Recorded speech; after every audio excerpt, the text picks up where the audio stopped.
El librito abierto. Por Fred T. Wright. Capítulo 13. La función del profeta Jeremías. Messenger and News Review, noviembre 1994. Jeremías 1.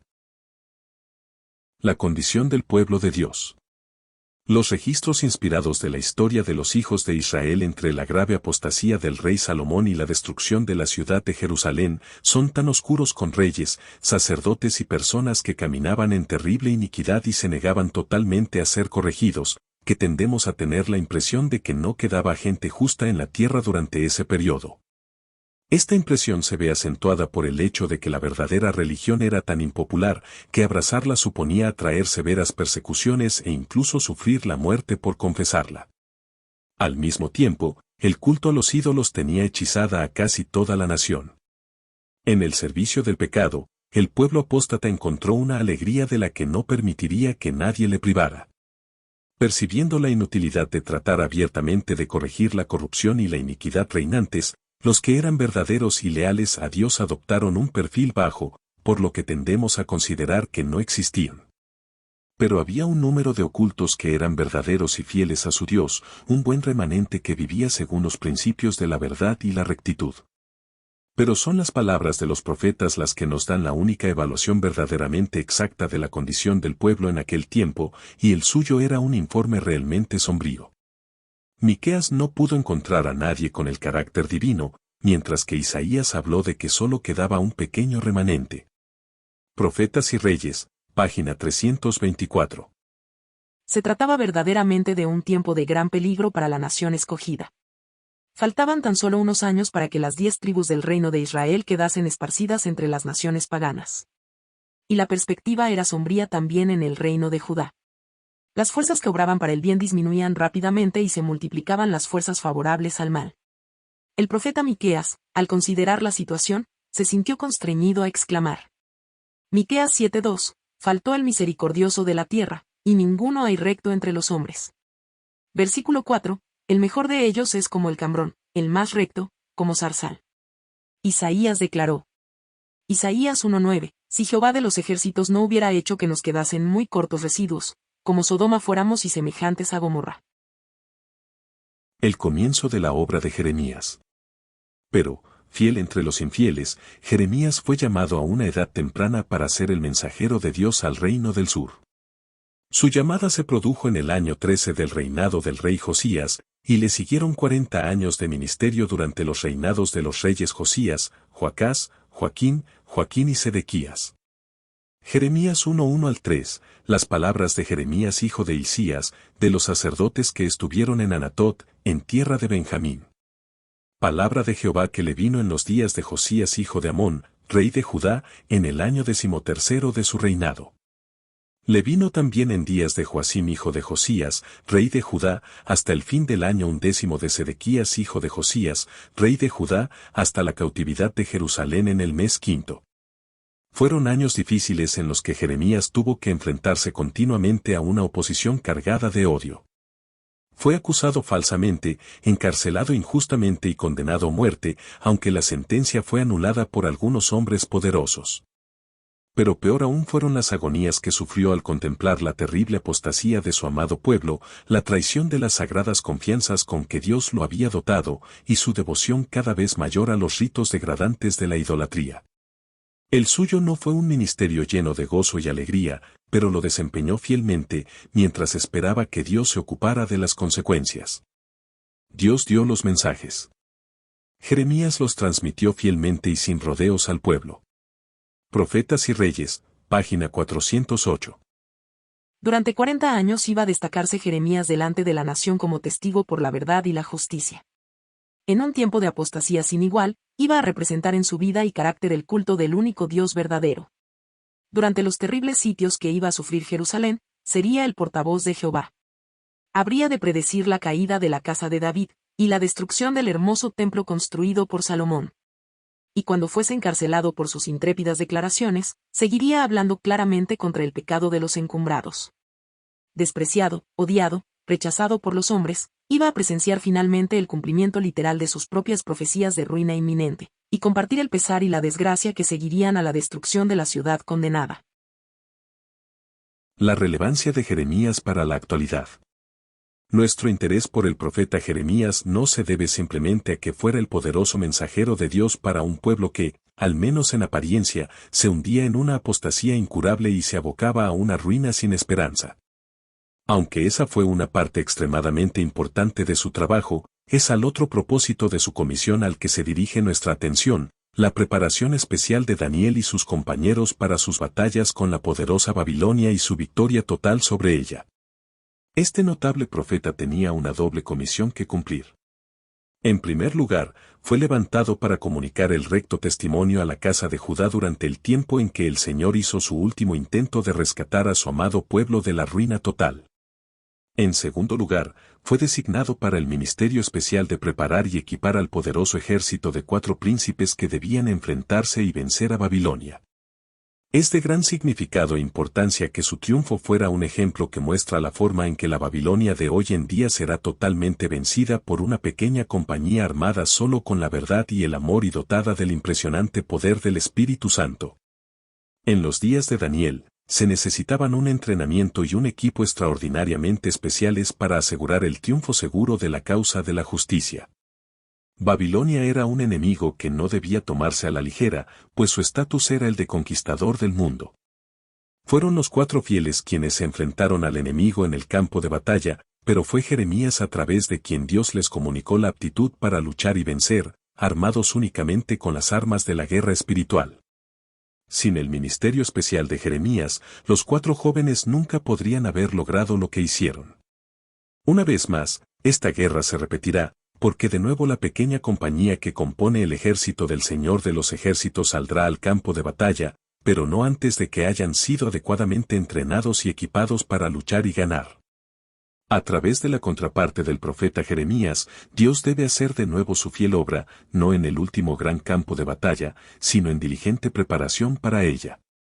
Cuando el Señor considere que su ejército está listo, los enviará al campo de batalla, se obtendrá la victoria, y la obra será llevada rápidamente a su largamente esperada conclusión.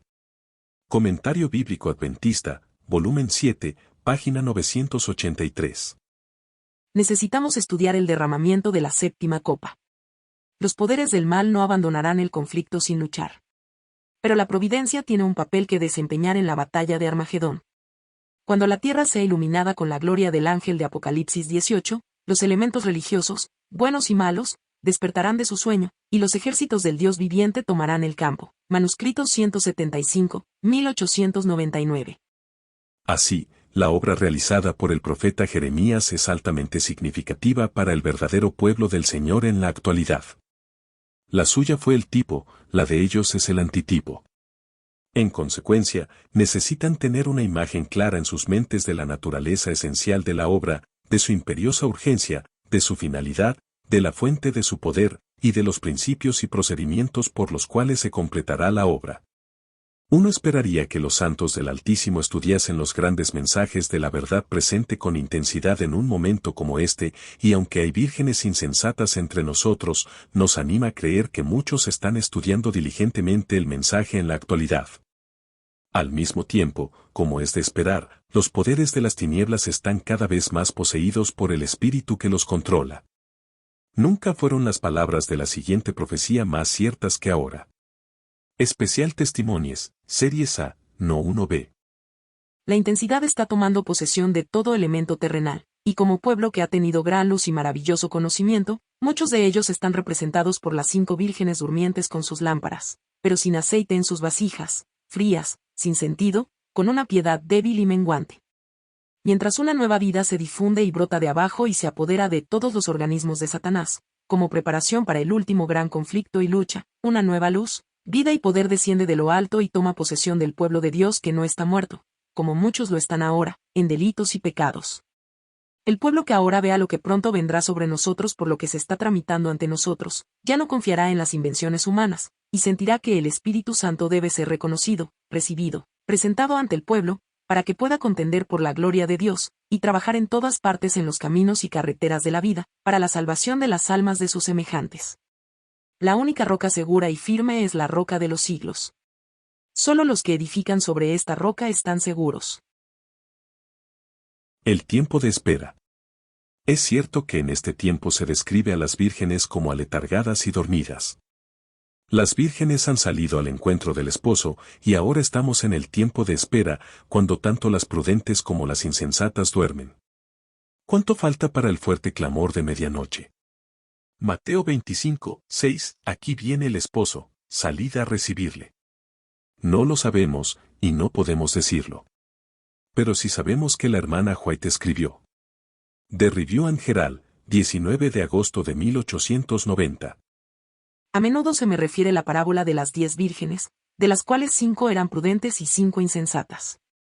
Esta parábola se ha cumplido y se cumplirá al pie de la letra, porque tiene una aplicación especial a este tiempo, y, como el mensaje del tercer ángel, se ha cumplido y continuará siendo verdad presente hasta el fin de los tiempos. Tan cierto es entonces que la parábola se está cumpliendo al pie de la letra a este lado de 1890, como lo fue antes de 1890, tan cierto es que estamos en el tiempo de espera cuando se dice que todas las vírgenes están durmiendo. Continuarán haciéndolo hasta que suene el clamor de medianoche. Entonces se verá quien ha sido educado por Dios a través de Jeremías el profeta, y así ha sido preparado para conquistar la última manifestación de Babilonia, que será llamada Babilonia la Grande. Se dice que las vírgenes prudentes duermen durante este periodo, pero esto no significa que estén totalmente inactivas espiritualmente e inconscientes de lo que ocurre a su alrededor durante el tiempo de espera.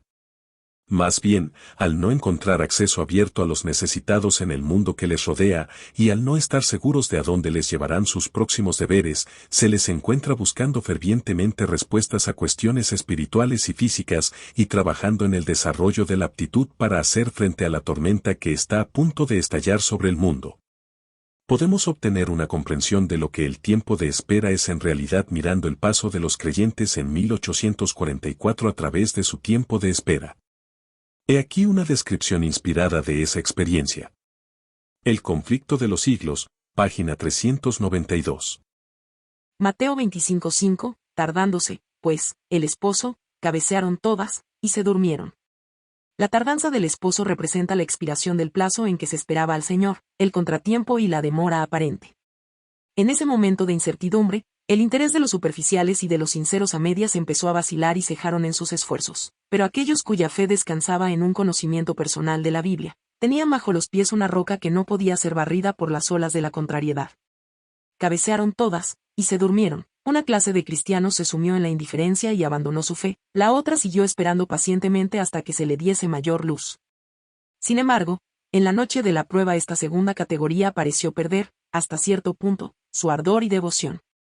Los tibios y superficiales no podían seguir apoyándose en la fe de sus hermanos. Cada cual debía sostenerse por sí mismo o caer. Así es como las vírgenes prudentes esperan pacientemente hasta que se les dé una luz más clara. Mientras tanto, desarrollan la capacidad de soportar la prueba, la tribulación y la presión de ser incrédulas. También pierden en cierta medida su celo y devoción. Un ministerio de educación. Antes de que la ruina total se apoderara del reino del sur, Jeremías aprovechó al máximo las oportunidades que se le brindaron para establecer y consolidar a los verdaderos creyentes en la fe.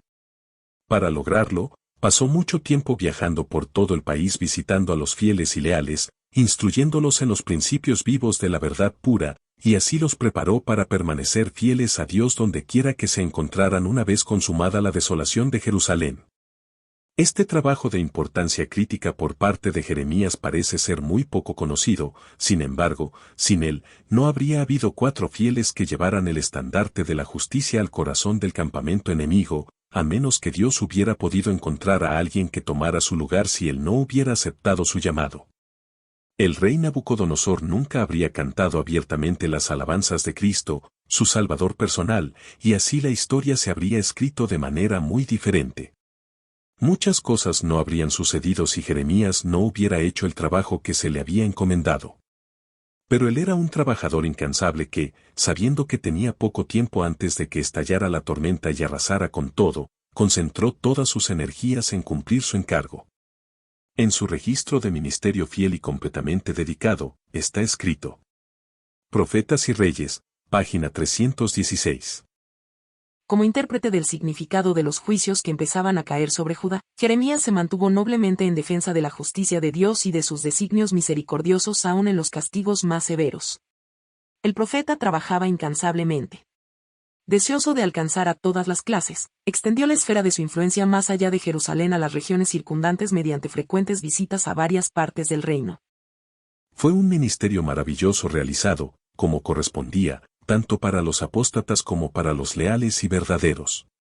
Mientras los unos lo rechazaban, los otros acogían con agrado los mensajes tanto de reprobación como de promesa.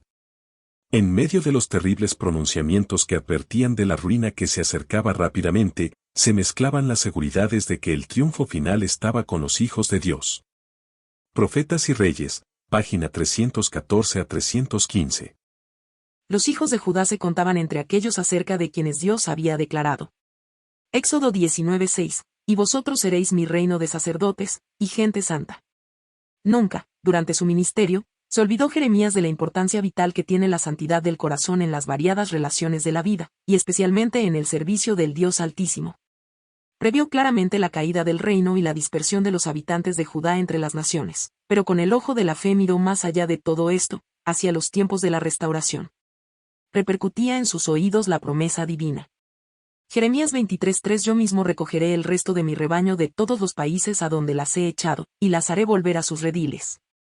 Versículos 5 y 6. He aquí que vienen días, dice Jehová, en que levantaré para David un vástago justo, el cual reinará como rey, y prosperará, y ejecutará juicio y justicia en la tierra.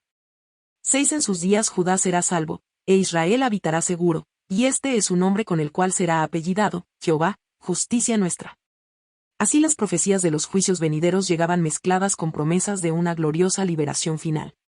Los que decidiesen hacer su paz con Dios, y vivir en santidad en medio de la apostasía prevaleciente, recibirían fuerza para cada prueba, y serían habilitados para testificar por él con gran poder. Y en los siglos venideros la liberación obrada en su favor excedería por su fama la realizada para los hijos de Israel en tiempo del Éxodo. Llegarían días, declaró el Señor por su profeta, cuando no dirían. Jeremías 23:7 y 8, más, vive Jehová que hizo subir los hijos de Israel de la tierra de Egipto, sino, vive Jehová que hizo subir y trajo la simiente de la casa de Israel de tierra del Aquilón, y de todas las tierras a donde los había yo echado, y habitarán en su tierra.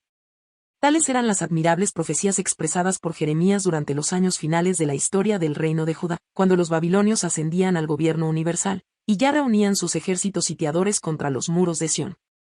Sin duda, la familia de Daniel, junto con las de sus 3 amigos, se contaban entre los que acogían con agrado las visitas bastante frecuentes del celoso Jeremías, cuya presencia e instrucciones cargadas del Espíritu Santo tenían un efecto conmovedor en aquellos de quienes se había desprendido el espíritu de rebelión y apostasía. Profetas y Reyes, página 315. Como la música más dulce, estas promesas de liberación caían en oídos de aquellos que eran firmes en su adoración de Jehová. En los hogares de encumbrados y humildes, donde los consejos de un Dios observador del pacto seguían siendo objeto de reverencia, las palabras del profeta se repetían una y otra vez. Los niños mismos se conmovían hondamente y en sus mentes juveniles y receptivas se hacían impresiones duraderas. ¡Qué hombre, poderoso en el impresionante poder del Espíritu Santo, debe haber sido Jeremías! Cuán totalmente capacitado estaba para enfrentarse sin temor, por un lado, a sacerdotes y potentados sedientos de su sangre, mientras que, por el otro, presentaba tan poderosamente el Evangelio vivo de Jesucristo que hasta los niños pequeños se conmovían poderosamente.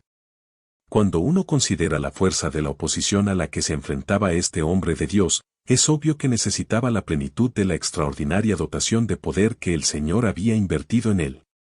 Así podemos apreciar la total separación de Jeremías del pecado. La suya es una de esas pocas vidas contra las que no hay registro de pecado. No solo se había separado del pecado, sino que también mostró un valor intrépido que salvó su vida y su mensaje, y se ganó el respeto de los príncipes al menos en un encuentro. He aquí el registro de aquella ocasión en que Jeremías resistió con éxito a algunos de los hombres más poderosos del reino. Profetas y Reyes, página 308. Si el profeta se hubiese dejado intimidar por la actitud amenazante de los que tenían gran autoridad, Su mensaje habría quedado sin efecto, y él mismo habría perdido la vida, pero el valor con que comunicó la solemne advertencia le granjeó el respeto del pueblo, y dispuso a los príncipes de Israel en favor suyo. Razonaron con los sacerdotes y falsos profetas mostrándoles cuán imprudentes serían las medidas extremas que proponían, y sus palabras produjeron una reacción en el ánimo del pueblo. Así suscitó Dios defensores para su siervo. Las mismas cualidades deben ser adquiridas e incorporadas a la vida de todos los comprometidos con la causa de Dios si se quiere tener éxito en la destrucción total y final de Babilonia la Grande. Tendremos que estar cargados como el de fe, valor, integridad, rectitud y espíritu de obediencia, siendo estas las bendiciones que vienen en el séquito del Espíritu Santo. La más estricta templanza marcará nuestro ministerio, y ayudará en el mantenimiento de nuestra inmunidad de todas las enfermedades como se promete en el Salmo 91. Salvación del niño. ¿Cómo fue entonces que Jeremías llegó a estar dotado de tal fuerza de carácter, poseía tal dedicación a los intereses de Dios, estaba lleno de un coraje tan indomable y estaba despojado de todo interés en los placeres del pecado?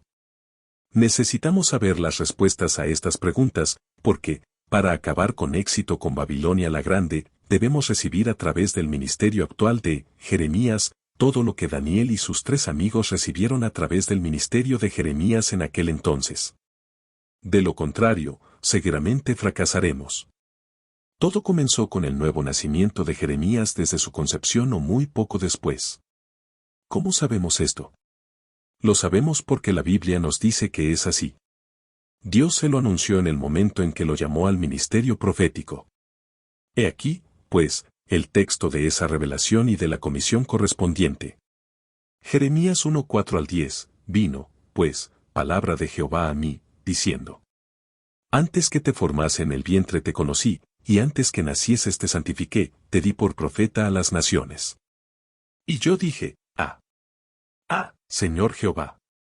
He aquí, no sé hablar, porque soy niño. Y me dijo Jehová: No digas, soy un niño, porque a todo lo que te envíe irás tú, y dirás todo lo que te mande. No temas delante de ellos, porque contigo estoy para librarte, dice Jehová. Y extendió Jehová su mano y tocó mi boca, y me dijo Jehová: He aquí he puesto mis palabras en tu boca. Mira que te he puesto en este día sobre naciones y sobre reinos, para arrancar y para destruir, para arruinar y para derribar, para edificar y para plantar. La frase clave de este pasaje es Jeremías 1:5, que dice así: Antes que te formase en el vientre te conocí, y antes que nacieses te santifiqué. Ser santificado es ser hecho santo o justo por el poder creador del Dios vivo. Solo puede lograrse naciendo de nuevo y convirtiéndose en hijo de Dios. Rompe el poder del amo del pecado al ser erradicado de dentro de la persona.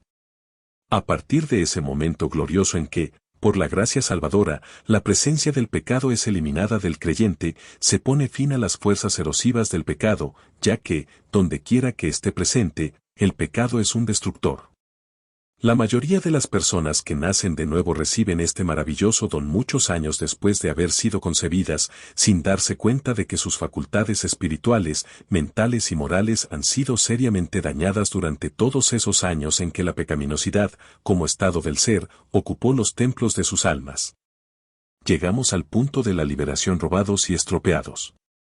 Cuanto antes se santifique una persona al nacer de nuevo, tanto menor será el daño causado. Y, si la persona está llena del Espíritu Santo y realmente cultiva una estrecha comunión con Él, tanto más poderosa será esa persona en su ministerio por la causa de Dios. Hay evidencia convincente en las Escrituras, como se describe en mi libro, La salvación del niño, para apoyar la verdad de que, a través de la fe de los padres que oran, una persona puede ser santificada naciendo de nuevo desde sus primeros momentos de vida, mientras todavía está en el vientre de la madre. El mensaje sobre la salvación de los niños debe estudiarse a fondo para comprender y apreciar realmente las razones por las que Jeremías fue bendecido con el carácter que tenía, la intrepidez con la que cumplió la voluntad de su Padre Celestial por feroz y mortal que fuera la oposición, y la terrible angustia de alma que soportó al verse obligado a presenciar la increíble marea de iniquidad que envolvía al reino del sur. No conozco los detalles que revelan por la fe de quien Jeremías llegó a responder a Juan 1:9, aquella luz verdadera, que alumbra a todo hombre, venía a este mundo. Sin embargo, es alentador ver que en aquella época se comprendía la verdad de que la salvación estaba y sigue estando al alcance de los niños desde sus primeros momentos, y que aquellos que son liberados así de facultades dañadas tienen una capacidad de servicio mucho mayor que aquellos que han sufrido daños en sus facultades. Está claro entonces que Jeremías fue un producto del mensaje sobre la salvación infantil, y que, habiendo captado una visión del potencial residente en la aplicación de esta gran luz, procedió a enseñarla a todos aquellos que estaban preparados para escuchar y, con suerte, poner en práctica este mensaje. También debe ser cierto que, entre otros, Jeremías enseñó esta luz a los padres de Daniel y sus 3 amigos. El funcionamiento natural de la ley espiritual aseguraría que esto es así porque El conflicto de los siglos, página 67. El espíritu de Cristo es un espíritu misionero. El primer impulso del corazón regenerado es el de traer a otros también al Salvador. Podemos estar seguros entonces de que uno de los temas favoritos de Jeremías cuando se dirigía e instruía a los creyentes era la salvación de sus hijos. Comprendió en su propia experiencia el poder del Evangelio para liberar a los bebés recién concebidos del pecado residente y su terrible capacidad de deterioro. Con un corazón alegre habría impartido esta luz a los leales y verdaderos que a su vez estaban ansiosos por aprenderla y aplicarla. Una prueba más de que este maravilloso comienzo de vida libre de la pecaminosidad residente fue experimentado por los 4 poderosos y fieles, se proporciona en sus increíbles logros en la Universidad de Babilonia. Cuando fueron examinados por el rey mismo, se encontró que eran 10 veces mejores escolásticamente que sus compañeros de estudio, quienes obviamente no habían sido instruidos primero por el Señor a través de Jeremías. Si solo hubiera habido uno que hubiera alcanzado tales alturas, podría decirse que era un niño prodigio, pero cuando había 4 de 4 familias diferentes, todos al mismo tiempo, y todos siendo instruidos en los principios de la salvación del niño por el mismo maestro que había nacido de nuevo desde su concepción, entonces la teoría del niño prodigio no puede sostenerse. Aquellos que venzan completamente a Babilonia la Grande cuando ella aparezca en todos sus atavíos de poder en el futuro, como Daniel y sus amigos vencieron a Babilonia en el pasado, deben ser bendecidos con poderes espirituales, mentales, morales y físicos intactos como los que generalmente se encuentran solo en aquellos que han nacido de nuevo desde su concepción o muy pronto después. Jeremías era tal persona, y él a su vez impartió las instrucciones a los padres de los 4 por medio de las cuales entendieron la manera en que podían hacer que sus infantes nacieran de nuevo desde sus primeros momentos. Ellos acogieron tan maravillosa luz y obviamente la aplicaron a sus situaciones individuales. Los resultados fueron realmente tan maravillosos como esenciales para la victoria obtenida sobre Babilonia en aquel entonces. Una vez más, el mismo trabajo esencial de preparación es necesario para obtener la victoria final sobre Babilonia la Grande en el cierre del gran conflicto.